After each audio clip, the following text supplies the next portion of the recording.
C program structure पे एक example देखते हैं, उससे हमें क्लियरली अंडरस्टैंड हो जाएगा कि कैसे जो है प्रोग्राम को हमें लिखना चाहिए इन सी लैंग्वेज। ओके, सो यहाँ पे मैंने सी प्रोग्राम स्ट्रक्चर ऑलरेडी आपको एक्सप्लेन किया हुआ है। इसके साथ में यहाँ पे एक प्रोग्राम लिखता हूँ और प्रोग्राम को फिर जो है हम एनालाइज करेंगे। आफ्टर एनालाइजिंग द प्रोग्राम ये देखेंगे कि इसमें से कौन कौन सा सेक्शंस जो है हमने यूज किया है सी प्रोग्राम में। ओके, तो प्रोग्राम यहाँ पे मैं आपको बता देता हूँ कि मैं प्रोग्राम जो यहाँ पे लिख रहा हूँ वो प्रोग्राम है एरिया एंड सरकमफ्रेंस, किसी भी सर्कल का कैसे फाइंड करते हैं। ठीक है, तो इसका फॉर्मूला मैथमेटिक्स में आप ऑलरेडी जानते हैं। ठीक है, हम ऑलरेडी पढ़ चुके हैं इसके बारे में कि एरिया का जो फॉर्मूला होता है वो पाई आर स्क्वायर होता है, आर यहाँ पे रेडियस है, और circumference of a circle is 2 pi r होता है। ओके, सबसे फर्स्ट लाइन जो है यहाँ पे हमें ये यहाँ पे बताना है कि हमारा प्रोग्राम का लॉजिक क्या है। So program is to find area and circumference.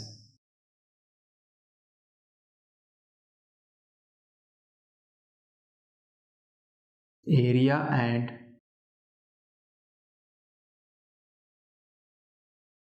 circumference of circle। Okay, then main file header file को इंक्लूड करना है, और हमारे पास सबसे इंपॉर्टेंट हेडर फाइल होती है standard input output header file.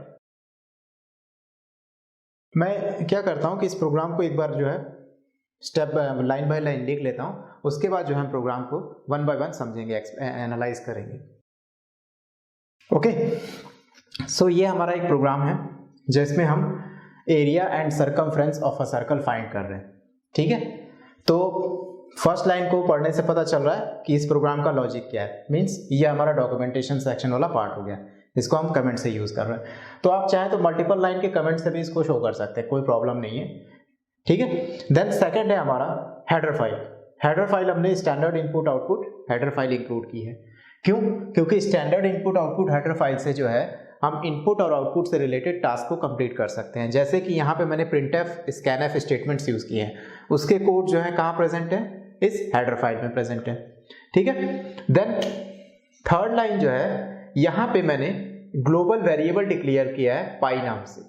ठीक है, पाई की वैल्यू आप सबको पता है 3.14। ठीक है, और अगर फ्रैक्शन में इसको न्यूमरेटर एंड डिनोमिनेटर में देखें तो 22/7 होती है इसकी वैल्यू। ठीक है, तो इस पाई की जो वैल्यू है वो मैंने यहाँ पे डिफाइन कर रखी है 3.14, और ये थ्रू आउट द प्रोग्राम, पूरे इस होल प्रोग्राम में इसकी वैल्यू फिक्स रहेगी। क्यों फिक्स रहेगी? क्योंकि यहाँ पे मैंने कॉन्स्ट कीवर्ड यूज किया है। कॉन्स्ट कीवर्ड यूज करने का मतलब है कि इसकी वैल्यू कांस्टेंट रहेगी थ्रू आउट द प्रोग्राम।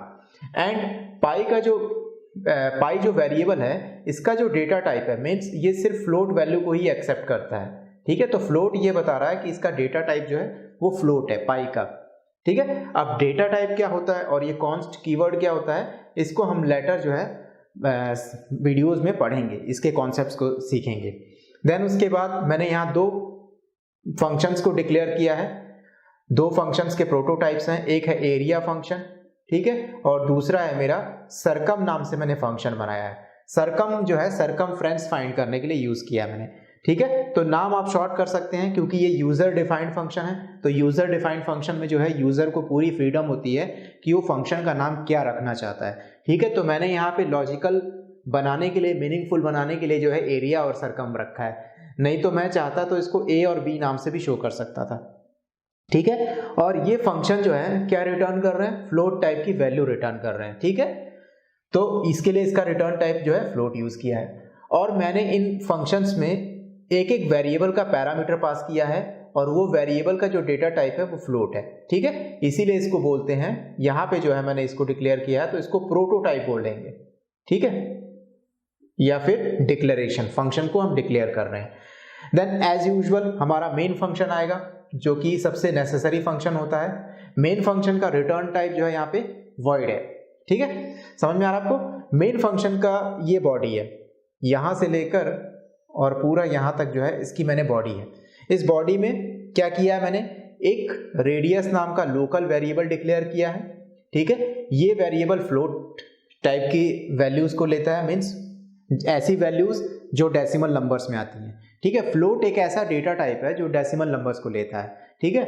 तो इसका रेडियस का जो डेटा टाइप है वो फ्लोट है। देन उसके बाद नेक्स्ट लाइन जो है प्रिंटएफ है। प्रिंटएफ में मैंने लिखा है enter the value of radius, ठीक है। तो इससे क्या होगा, यूजर जो है स्क्रीन पे ये मैसेज पढ़ेगा कि enter the value of radius, तो उसके माइंड में क्लिक करेगा, हाँ मुझे अब रेडियस की वैल्यू डालनी चाहिए, तो वो रेडियस की वैल्यू जो है एंटर करेगा। और उसे ये भी पता है कि जो पर्टिकुलर रेडियस की मुझे वैल्यू डालनी है वो फ्लोट टाइप की वैल्यू डालनी है, ठीक है। जैसे कि 4.2, 4.6, तो डेसिमल नंबर डालना है, तो वो इसने रेडियस की वैल्यू एंटर कर दी। Then after entering the radius value, फिर जो कंपाइलर है या जो कंप्यूटर है, सी कंपाइलर क्या करेगा, उस वैल्यू को रीड करेगा, ठीक है। तो रीड करने के लिए उसे ये पता होना चाहिए कि वो वैल्यू है कहाँ पे, स्टोर कहाँ पे है, ठीक है। तो उसके लिए उसे उस पर्टिकुलर वेरिएबल का एड्रेस पता होना चाहिए। तो जो रेडियस हमारा वेरिएबल है जिसके अंदर वो वैल्यू स्टोर है, उसके लिए हम क्या करेंगे, उसका एड्रेस फाइंड करने के लिए %radius नाम से हम उसके एड्रेस फाइंड कर लेंगे। तो स्कैनफ की हेल्प से जो है उस वैल्यू को हम जाके रीड कर सकते हैं, और उस वैल्यू को मैं रीड कर रहा हूं एज अ फ्लोट वैल्यू। तो फ्लोट के लिए जो फॉर्मेट स्पेसिफायर होता है, यूज होता है, वो %f यूज होता है। %f को मैंने डबल क्वेट्स में रखा है, फिर उसके बाद कॉमा लगाया है, ठीक है। और स्कैनफ में s जो है यहाँ पे स्मॉल है। तो अभी के लिए आप ये समझ लीजिए कि फॉर्मेट स्पेसिफायर ये बताता है कि जो पर्टिकुलर आप डेटा एंटर कर रहे हो वो डेटा एंटर जो है किस टाइप का है, ताकि उसको जो है कंपाइलर या फिर यूं कहें कंप्यूटर रीड कर सके, ठीक है। और % साइन जो है वो किसी भी वेरिएबल के एड्रेस तक पहुंचने के लिए यूज किया जाता है। ओके, नाउ स्कैनफ के बाद प्रिंटएफ हमारा फंक्शन हमने फिर से यूज किया है। प्रिंटएफ में मैंने क्या किया है, area of circle equal to %f, means कि जब हमारा एरिया ऑफ सर्कल कैलकुलेट हो जाए तो उसकी जो वैल्यू है वो हमें शो हो जाए। अब उसकी वैल्यू कैसे शो करेंगे, तो उसके लिए मैंने कॉमा के बाद एरिया जो फंक्शन मैंने यहाँ डिक्लेयर किया था, उस एरिया फंक्शन को यूज किया है, और उसमें ये रेडियस की जो भी वैल्यू है वो रेडियस की वैल्यू पास कर दी है, ठीक है। तो उससे क्या होगा, ये जो भी एरिया यहाँ पे कैलकुलेट होगा वो एरिया यहाँ पे शो हो जाएगा। Means area of circle equal to जो भी वैल्यू होगी वो यूजर को आउटपुट के तौर पे मिल जाएगी। देन मुझे सरकमफ्रेंस फाइंड करना था, तो प्रिंटएफ फंक्शन में मैंने क्या किया है, circumference of a circle equal to %f, means circum जो मैंने यहाँ पे फंक्शन डिक्लेयर किया है सरकमफ्रेंस फाइंड करने के लिए, इसमें मैंने ये रेडियस वाली वैल्यू जो है एंटर कर दी है, ठीक है। तो रेडियस वैल्यू एंटर करने के बाद ये सरकमफ्रेंस क्या करेगा, सरकमफ्रेंस कैलकुलेट करेगा ये सरकम फंक्शन, और जो भी वैल्यू होगी वो यहाँ पे शो हो जाएगी, ठीक है। तो सरकमफ्रेंस ऑफ अ सर्कल जो भी वैल्यू है वो आपको आउटपुट स्क्रीन पे शो हो जाएगी। देन मेन फंक्शन क्लोज होता है। हाँ, अब उसके बाद जो हमने यहाँ दो फंक्शन डिक्लेयर किए हैं, एक है हमारा फंक्शन एरिया वाला और दूसरा है हमारा फंक्शन सरकम वाला। इसको हमें ये अब डिफाइन करना पड़ेगा कि ये पर्टिकुलर फंक्शन जो है इनका लॉजिक क्या है, ठीक है। तो अभी तक मैंने सिर्फ इसका प्रोटोटाइप यहाँ पे डिक्लेयर किया था। अब इनका फंक्शन का डेफिनेशन जो है, एक्चुअल में इनकी लॉजिक क्या है इसके पीछे, वो मैं शो करूंगा। तो उसके लिए फ्लोट एरिया जो मेरा फंक्शन था उसमें मैंने पास कर दिया फ्लोट रेडियस, रेडियस जो पैरामीटर है पास कर दिया। और रेडियस कहाँ से आ रहा है मुझे, मेन फंक्शन में जो मैंने रेडियस यूज किया था। उसके बाद इस फंक्शन के अंदर सिर्फ एक लाइन का मैंने लॉजिक लिखा है, और वो एक लाइन का लॉजिक क्या है, रिटर्न पाई इंटू रेडियस, ठीक है। तो आपको भी पता है कि एरिया कैलकुलेट करने का जो फॉर्मूला होता है वो होता है πr², और यहाँ पे r जो है हमारा रेडियस है। तो रेडियस जो है मेरा, मैंने उसको 2 बार लिख दिया है, ठीक है। तो 2 बार लिखने का मतलब है r², ठीक है। तो πr² ही हो गया। अब ये जो भी वैल्यू कैलकुलेट करेगा वो किसको रिटर्न कर देगा, वो रिटर्न कर देगा मेन फंक्शन को, ठीक है। इसीलिए मैंने यहाँ पर रिटर्न कीवर्ड यूज किया है। देन उसके बाद मेरा सरकमफ्रेंस फाइंड करने के लिए जो मैंने सरकम फंक्शन यूज किया था उसको डिफाइन किया है। नेक्स्ट फ्लोट सरकम, और उसमें मैंने पैरामीटर के तौर पे रेडियस पास कर दिया है। तो रेडियस कहाँ से इसको मिल रहा है, रेडियस इसको मिल रहा है मेन फंक्शन से। देन इसकी बॉडी है सरकमफ्रेंस की बॉडी, सरकम की जो बॉडी है इसमें भी मैंने यहाँ पे एक स्टेटमेंट लिखा है। क्या स्टेटमेंट है, return 2 into pi into radius. तो एज यूजुअल आपको पता है कि सरकमफ्रेंस का जो फॉर्मूला होता है 2 पाई आर, तो वही फॉर्मूला मैंने यहाँ पे लिखा है। तो इस फॉर्मूले से वो क्या करेगा, रेडियस कैलकुलेट करेगा, जो भी वैल्यू आएगी वो किसको रिटर्न कर देगा, मेन फंक्शन को रिटर्न कर देगा।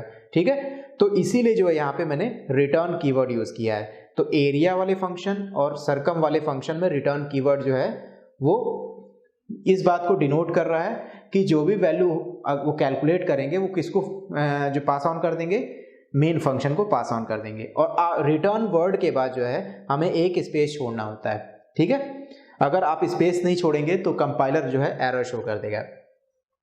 ठीक है, तो यहाँ पे मुझे समझ में आ रहा है कि आपको काफ़ी कुछ चीज़ें नहीं समझ में आ रही होंगी, क्योंकि अभी आपके लिए जो है सी लैंग्वेज पूरा नया है।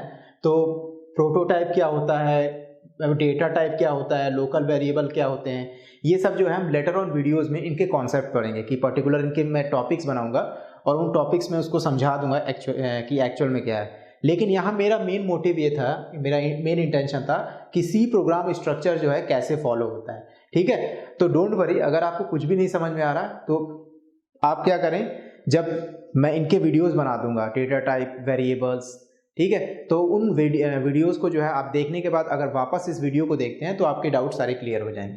ठीक है, and the next thing is कि इस प्रोग्राम को लिखने के बाद आपको जो है कंपाइल करना होगा। ठीक है, तो यहाँ पे जब आप कंपाइल करेंगे तो सबसे इंपॉर्टेंट चीज है कि आप ये प्रोग्राम कौन से ऑपरेटिंग सिस्टम में परफॉर्म कर रहे हैं।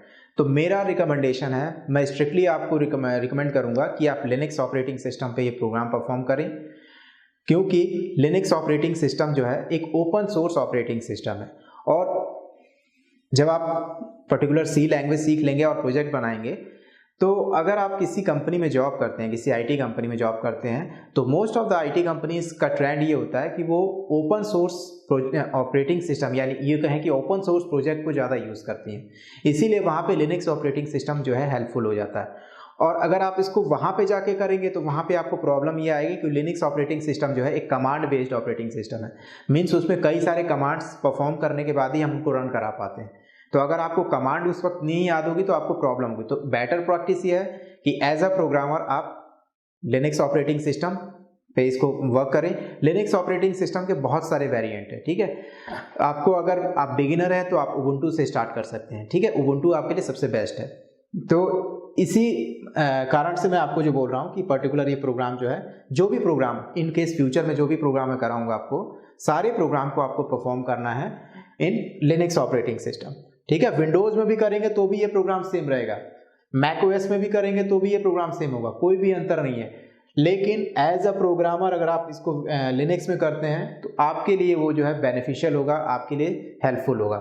ठीक है, अब इस प्रोग्राम को अगर आप लिनक्स ऑपरेटिंग सिस्टम में अगर यूज कंपाइल करते हैं तो लिनक्स ऑपरेटिंग सिस्टम में आपको कुछ नहीं करना है। बाय डिफॉल्ट जो है जीसीसी कंपाइलर होता है, वो बाय डिफॉल्ट लिनक्स में इंस्टॉल्ड होता है। ठीक है, तो जीसीसी आपको टर्मिनल में क्या करना है, जीसीसी, और उसके बाद जो भी आपने प्रोग्राम किया है उस प्रोग्राम का नेम आप उसको किसी नाम से सेव करेंगे। तो आप जिस नाम से उसको सेव कर रहे हैं, let's say file name dot और डॉट सी, आप ये लिखेंगे तो वो उस प्रोग्राम को जो है कंपाइल करेगा।